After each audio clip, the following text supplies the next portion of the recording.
জয় হিন্দ। আজকে একটা নতুন ট্রিক আছে মাইক্রোসফটের পেইন্ট 3D-তে। নতুন ট্রিকটা কি দেখো অ্যান্ড শেখো। আমরা ধরো আমাদের কাছে কোনো ছবি পছন্দ হয়েছে, গুগলের মধ্যে আমাদের কোনো ছবি পছন্দ হয়ে গেছে। ধরো আমাদের এই ছবিটা পছন্দ হয়েছে বা অন্য ছবি কোনো পছন্দ হয়েছে, অন্য একটা ছবি নিচ্ছি। যে কোনো একটা ছবি নিয়ে নিতে পারি আমরা।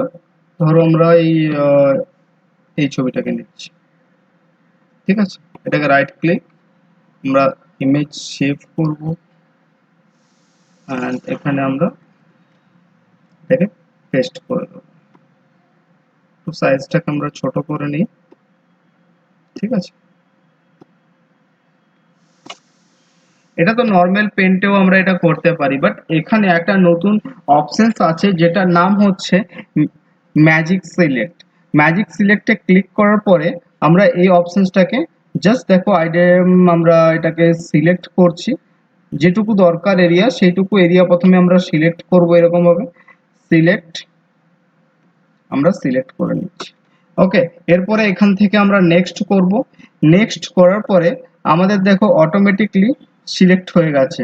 অ্যান্ড এরপরে আমরা এখানে অ্যাড অ্যান্ড রিমুভের দুটো অপশনস আছে। এখানে আমাদের দেখো এই যে মুখটা অ্যাড হয়নি, তো আমরা এই ফেসটাকে আমরা অ্যাড করব। তো আমরা এটাকে সিলেক্ট করে এটাকে আমরা অ্যাড করে দিচ্ছি। অ্যাড হয়ে গেছে। এখানে লোমগুলো অ্যাড হয়নি, তো জাস্ট আমরা লোমগুলোকেও অ্যাড করে দেবো এখান থেকে।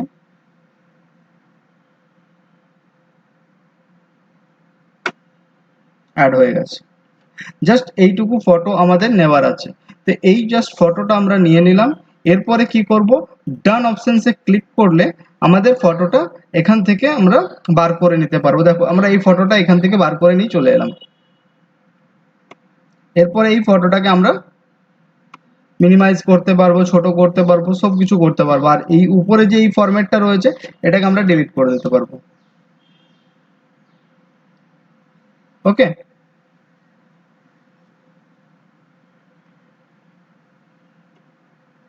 আমরা এখান থেকে ক্যানভা থেকে সরে আসি অ্যান্ড এখান থেকে আমরা এটাকে নিয়ে অন্য কোথায় কাজ করতে পারবো, ডিলিট এক্সেট সবকিছুই করতে পারবো। দেখো